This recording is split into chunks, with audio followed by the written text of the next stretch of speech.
Hola, bon dia. Aquest passat dimarts, dia 21 de gener del 2004, hi va haver ple a l'Ajuntament de Manlleu, el primer de l'any, en el qual es van aprovar 4 mocions i totes van ser per unanimitat. Una d'elles va ser el xoc contra l'atur, en la que es reclamava tant al govern de l'Estat com a la Generalitat més recursos econòmics per una banda i per l'altra també un pla per combatre l'atur. Una altra moció va ser la del finançament de les escoles de música del municipi,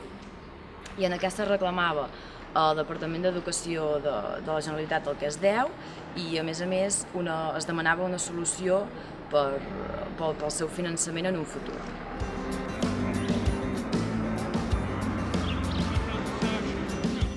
També es va aprovar una moció de lluita contra la pobresa energètica on es demana una demora en el tall del subministrament a les famílies que no puguin satisfer els seus deutes. Nosaltres creiem que això és condemnar les famílies a pagar un deute que moltes vegades no podran pagar.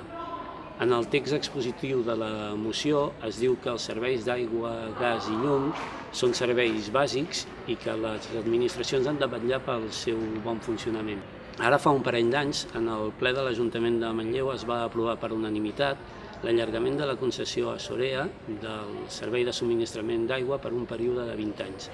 Nosaltres creiem que la distribució de l'aigua en baixa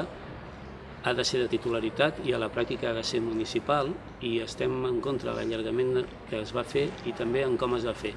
ja que no es va proposar un debat intens a la ciutat per valorar els aspectes positius i els negatius d'aquest allargament.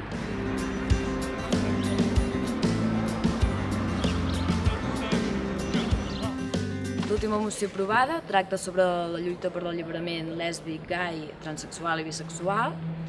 i també declara Manlleu com a ciutat respectuosa de la diversitat sexual.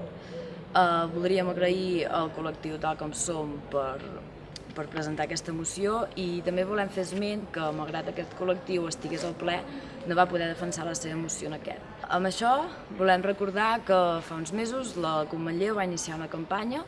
de plens participatius en la que precisament tractava que les mateixes entitats que presenten una moció siguin elles la que la defensen i no que ho faci un regidor com passa actualment. De totes maneres, les propostes d'aquesta campanya no s'han pogut dur a terme, ja que hi va haver una gran falta de voluntat política per la major part dels partits de l'Ajuntament.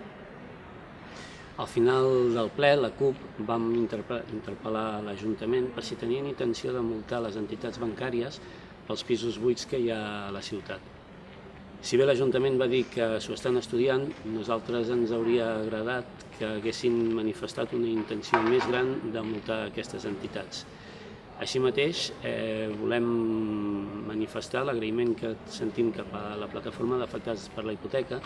perquè ha aconseguit posar sobre la taula una problemàtica tan gran com és la dels pisos buits i el fet que hi hagi molta gent que està sent desnonada de casa seva. També volem manifestar que, tot i que no és d'àmbit municipal, la llei que permet multar les entitats bancàries no permet multar el Sareb, perquè no està considerada una entitat bancària, cosa que fa que molts pisos buits pagats amb diners públics